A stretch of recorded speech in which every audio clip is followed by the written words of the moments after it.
Alors on va en terminer avec le domaine 4, ceinture orange, objectif 2, en s'intéressant cette fois-ci au pavé droit. Alors je vais en corriger, comme pour le cube, je vais en corriger un des deux, celui qui a par exemple les mesures 3, 4 et 5 cm. Voilà. Allez, c'est parti. Je vais prendre la feuille dans l'autre sens, comme ça on ne voit plus le cube. Alors, il nous faut 3, 4 et 5 cm. Il nous faut donc deux rectangles de 3 par 4. Dans le patron, voilà ce qu'on va avoir. Deux rectangles de 3 par 5.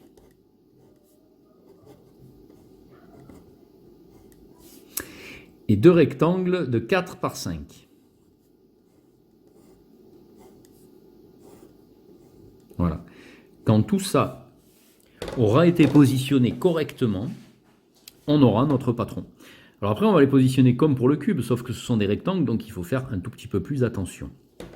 L'idée, c'est d'en positionner 4 des 6 en ribambelle, c'est le plus fréquent. Mais par contre, il faut une alternance. Si je choisis ces 4-là, il me faut un coup elle, un coup elle, un coup elle, un coup elle.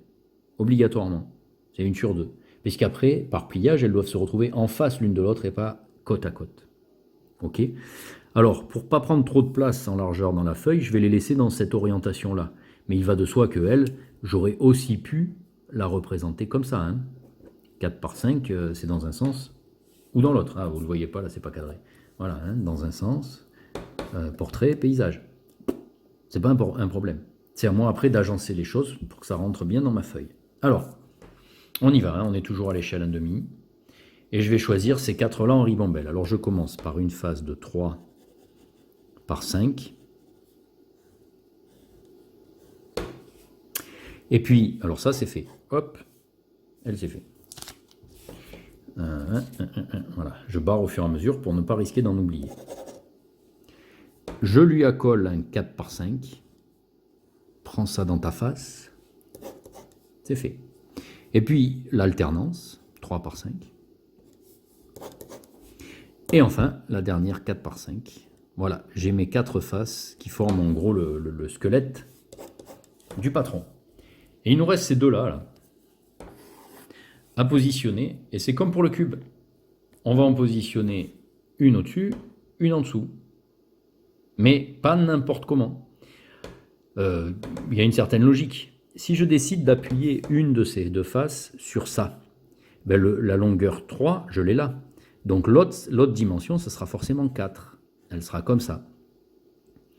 Alors que si je décide de l'appuyer sur celle-là, j'ai la dimension 4 ici, donc l'autre sera la dimension 3.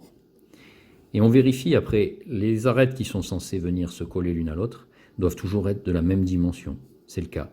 Celle-là, elle va venir se coller sur celle-là, par exemple. Voilà, donc ça c'est une représentation de notre pavé droit avec toutes ces dimensions, 3, 4, 5. Ça va? T'as compris? Allez, à plus!